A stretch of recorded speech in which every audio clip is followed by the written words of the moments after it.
This is Pet Life Radio. Let's talk pets.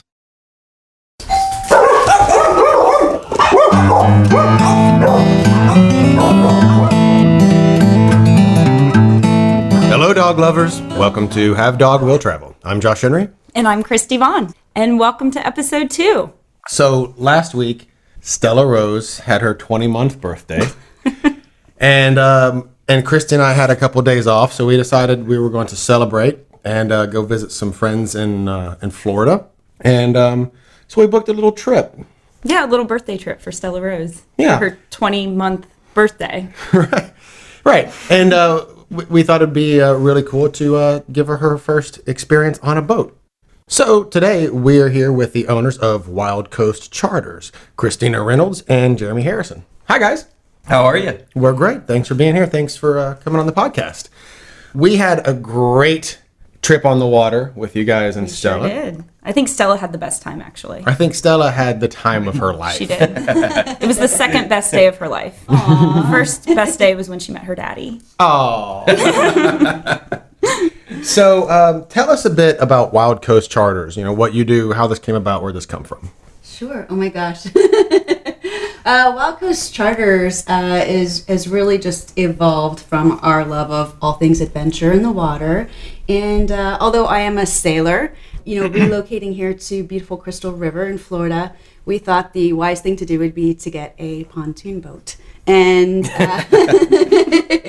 so somewhere along the way, we were pretty captivated by all the sunsets that we've been able to experience here in just a few short months. And we thought we'd really like to share that with other folks. See, the captain and the eloquent one. And you are a legit captain, right? You have to have a captain's license, I guess. I am a legit captain. Right. Well, I feel like some people just say that. They're like, I'm the one that drives the boat, so I'm a captain. But you're I'm a 50-ton master, so with the Coast Guard, yeah. Nice. So, oh, that's awesome. All right, I have a question for the captain. What's the number one thing you think people should know when they want to bring their dog on your boat? So let's say they call you up and they ask if they can bring their dog, and you say yes. Okay. What would you tell them ahead of time? Okay. I would probably tell them know what sort of boat it is before you look to book, with that particular charter company. I think, some boats are really well suited for dogs and maybe some aren't. We're really lucky that we have a tri-hull pontoon. It's a very flat, stable deck. And we actually have fencing all the way around the boat. So it's perfect for dogs. Yeah. Yeah. And we had a friend in the Caribbean whose dog lived aboard with him, and he had a trawler. And so there was just a lot of walkway space. It just seemed to really work well. Brady, we'll give Brady a shout out since the Patriots are going to the Super Bowl this year. Brady's a big Patriots fan. I think I would add that, I think aside from understanding the environment that your dog's coming into, having an honest understanding of your dog's behavioral patterns.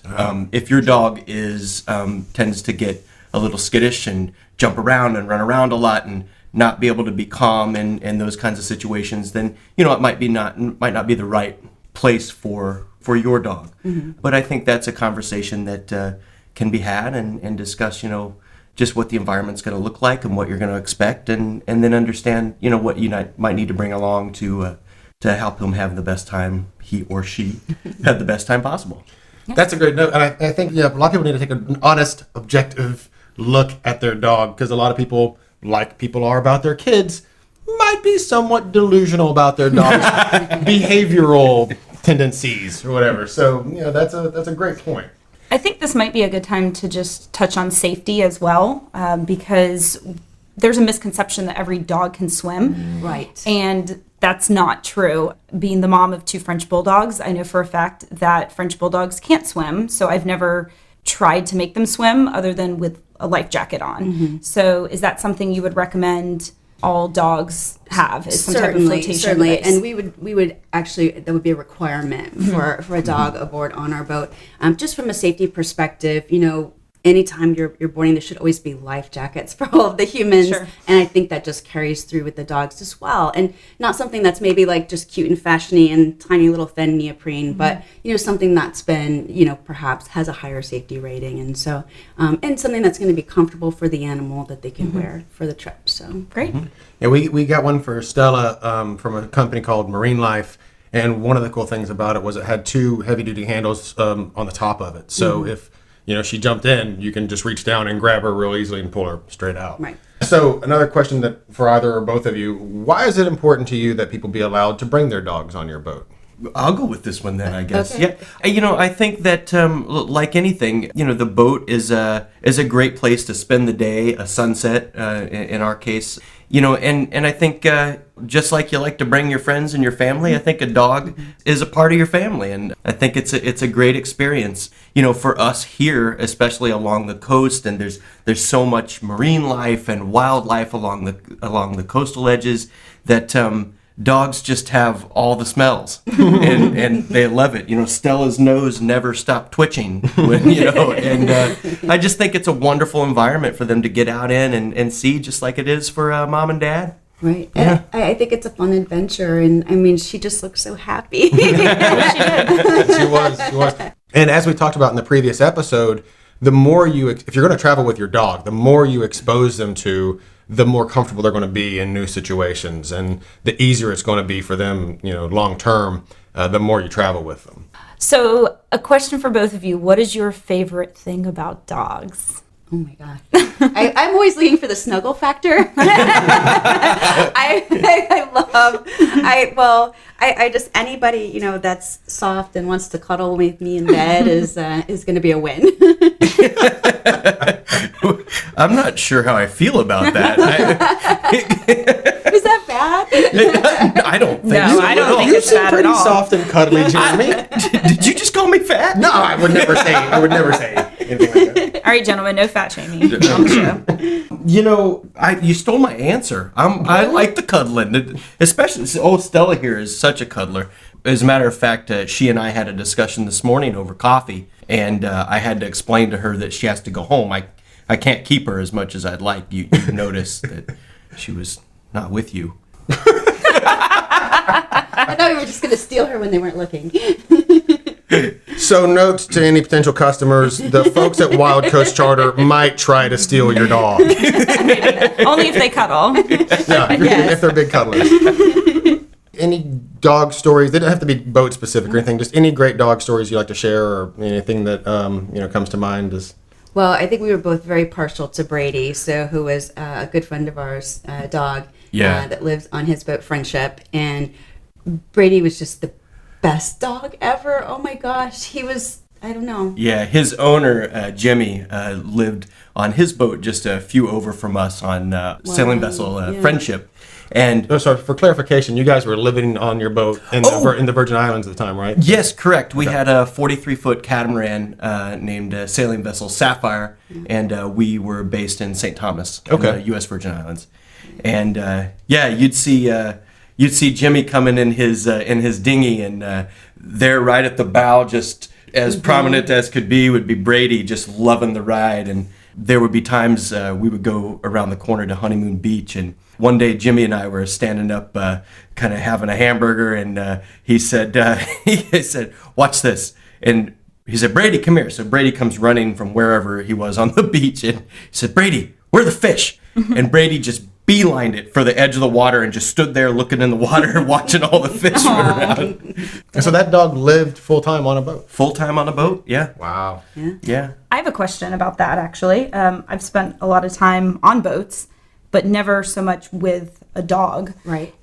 Those people who live on boats with dogs, can you talk a little bit about that? Like, how does that work with going to the bathroom? I think And a lot of people, exercise. and exercise too. I think a lot of people are curious about that. It's a lifestyle for both the humans and the dogs. And so how do they train them a certain way? I think they do, and I have a great story for that as well. We'd gone to this little cove that we like quite a bit, Christmas Cove, and they have a boat that you can go up to and get pizza called Pizza Pie, and it's just the best.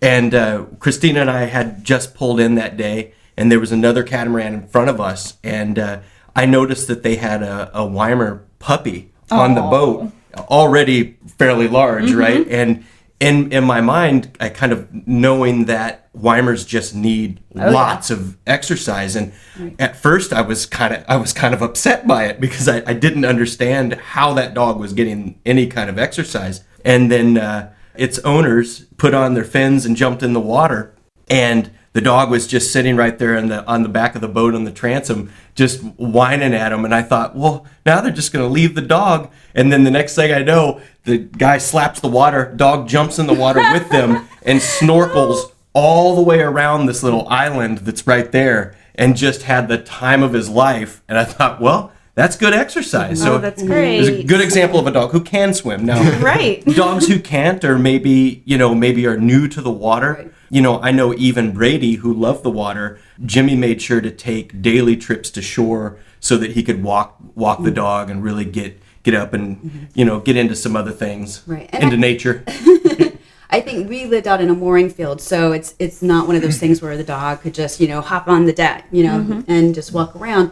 But I think the other great thing about a boat is, and it's true for humans as well, is like you're always in motion. So even though it's a small space, like, the dog is almost always constantly exercising as it's moving about. So Yeah. I do think it's extremely important to set aside that time to go on land daily. Well, I mean, It's and doable. I hate to ask, the potty question, but it's Sure. so No, do you have to get up thinking and, it. Right, yeah, do you have to get up and and dinging the dog to shore, or Right. is there some sort of boat friendly solution for that you might be aware of? I think I think it could be a combination of, what works with your family. I know of at least one boater who trained his dog to use the head. So. Oh, wow. Awesome. Okay. But I think for the most part, you're probably looking into going to shore at least, Right.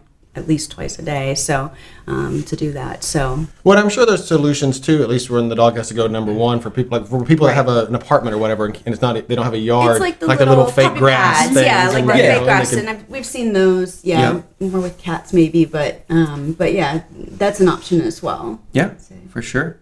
And we've seen it all. We've seen Right. people with dogs, with many cats. There was one guy that had a squirrel. Oh, yeah, and Deb had her seagull. Deb had seagulls that came Yeah. to visit. Yeah. So you guys also mentioned that you're hoping to get a dog. You want to talk about what kind of dog you're thinking about getting and why you chose that one?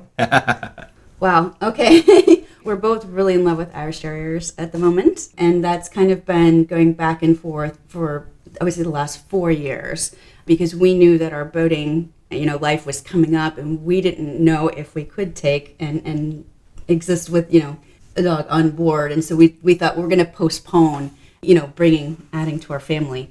And now that we're back on land full time, we've been talking a lot about it, and we both love Irish Terriers. Yeah, yeah. And what brought you to that breed? We had been going back and forth, and for me, like I said, I had in the past had always really liked Weimers and thought that was a really cool dog. Mm-hmm. And then some friends of ours got a cockapoo named Big Booty Ham Sandwich. Sandwich, yeah. Let me make sure I enunciate correctly. Wow. They allowed the children, my godkids, to name the dog, and that's what they came up with. Wow. And Booty is a cockapoo. Booty for short. Booty. I call her Booty. Yeah, Booty for short, of course. Yeah, so she's a cockapoo and looks like a little stuffed animal. When we were kind of looking at dogs on Instagram and kind of seeing what we thought was cute and what might work for us, and somewhere along that line, an Irish Terrier popped up, and I thought, and I think he was wearing glasses or something, which always gets me. And I too. thought, well, that's I didn't think about that. It's a very smart dog. Yeah. But I think also they don't have a lot of allergy. Hypoallergenic? Hypoallergenic. Thank you. Nice, Yes. yeah. Okay. Yeah, which was a big appeal for us, that way, just like whoever we might have visiting, we're like, oh. And I think that was true of the cockapoos as well. And so it sort of inspired us to be one of the top items in our search list. So, if Makes you will. sense. Yeah. Are they good swimmers? Do you happen to? They're great. They're great water They're dogs. good water Yours dogs. will be. They are. Yeah. Nice. Must love water. I'm sure it will have some form of pirate sounding name. Of course. I would be disappointed if it didn't. All the commands you give it could be, like a pirate version of whatever, Right. however a pirate Yes. would say sit and roll over or whatever. All right, guys. Anything else you'd like to add? Kristi, anything else you want to ask or know? Just tell us how we can find you and how potential guests can find you online. Sure, yeah. Wildcoastcharters.com is our website, and that link goes straight to us. So we're not some big company. It's just the two of us. And I think, we learned when we were in the Caribbean how much fun it is to share our boat with people and dogs. And so we're really just, excited for the opportunity to do that here. Yeah. So Social media wise, you'll be able to find us at Wild Coast Charters on Instagram, and the same for Facebook, which will be up shortly. And we can confirm they are amazing hosts. Absolutely. The food was amazing. They were so accommodating, and obviously Stella had the best time of her life. So, yay! Thank you guys. It was a great blast day. to have you guys. Hey, thank you guys. That was really great. We really appreciate you coming and talking to us, and the amazing trip. You want to close us out? So remember, if you want to bring Fido on a trip, but you're worried it might all unravel, Just listen to us. Have dog, will travel. Let's Talk Pets, every week on demand, only on PetLifeRadio.com.